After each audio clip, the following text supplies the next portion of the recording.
Nagpakita ng isang secret weapon ang Minnesota Timberwolves matapos umarangkada ang rookie forward na Terrence Shannon Jr. sa kabila ng kanilang pagkatalo kontra Orlando Magic. Sa naturang laban, nagpasabog si Shannon Jr. ng career high na 33 puntos, may dagdag pang 5 assists at 5 tres, patunay na kaya niyang mag-contribute sa iba't ibang aspeto ng laro.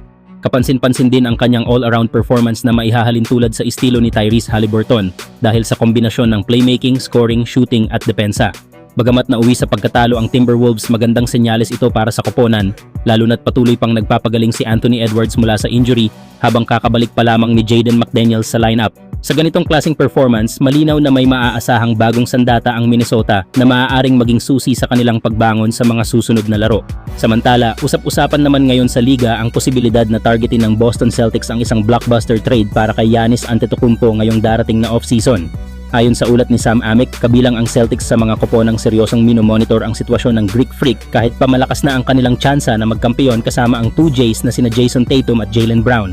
Ibig sabihin, hindi pa rin kontento ang Boston at handa silang gumawa ng malaking galaw para mas lalo pang palakasin ang kanilang tsansa sa titulo. Kung sakaling matuloy ang ganitong trade, posibleng mabuo ang isa sa pinaka-nakakatakot na tandem sa buong NBA, ang kombinasyon ni Giannis at Tatum. Pareho silang elite sa scoring, depensa at playmaking, kaya't siguradong magiging bangungot sila sa kahit anong koponan sa East at maging sa buong liga. Ang sistema ng Celtics ay swak na swak sa laro ni Giannis, lalo na sa kanilang fast-paced at defensive identity na maaaring magresulta sa isang dominanting run at posibleng simula ng panibagong dynasty. Gayunpaman, hindi ito magiging madali para sa Boston. Malaki ang posibilidad na hingin ng Milwaukee Bucks si Jaylen Brown bilang pangunahing kapalit, kasama pa ang ilang role players at mahahalagang draft picks.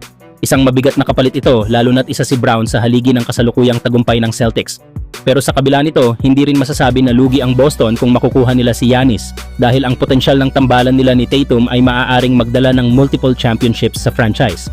Sa huli, kung matuloy man ang trade na ito, siguradong magbabago ang balanse ng kapangyarihan sa NBA, lalo na sa Eastern Conference.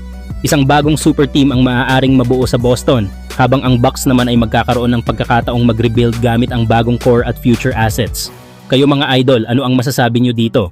Worth it ba na isuko si Jaylen Brown para makuha si Giannis? O mas okay nang panatilihin ang kasalukuyang lineup ng Celtics? Samantala, posibleng maging isa sa mga pinakamainit na pangalan sa darating na free agency si Mitchell Robinson matapos ang season na ito, kung saan inaasahang papasok siya bilang restricted free agent.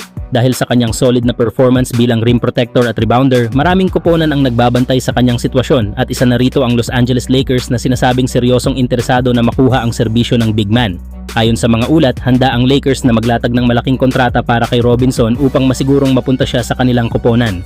Layunin ng prangkisa na palakasin ang kanilang frontcourt lalo na sa depensa at nakikita nila si Robinson bilang perpektong piraso para punan ang kakulangan sa rim protection at interior presence. Kilalang kilala si Robinson sa kanyang kakayahang mag-block ng shots, kumuha ng rebounds at maging banta sa loob ng pintura. Sa sistema ng Lakers, malaki ang maiaambag niya lalo na sa pick and roll plays, alley-oop finishes at pagbibigay proteksyon sa ilalim ng ring. Bukod dito, ang kanyang athleticism at haba ay magbibigay ng panibagong dimensyon sa depensa ng koponan. Kung sakaling makuha siya ng Lakers, inaasahang makakatulong si Mitchell Robinson hindi lamang sa depensa kundi pati na rin sa paglikha ng mas balanseng lineup, isang hakbang na maaaring magpalakas sa tsansa ng koponan na muling maging seryosong contender sa liga. Pero kayo mga idol, maganda bang makuha ng Lakers si Mitchell Robinson? That's his second field goal. Up top, Connaughton drives inside, blocked by Robinson. Block of the game. 6 to shoot. What a job he's done. Robinson can't get it on the follow. Strong, folks. Watch him just overwhelm the Nets right here. I've never seen the finger roll.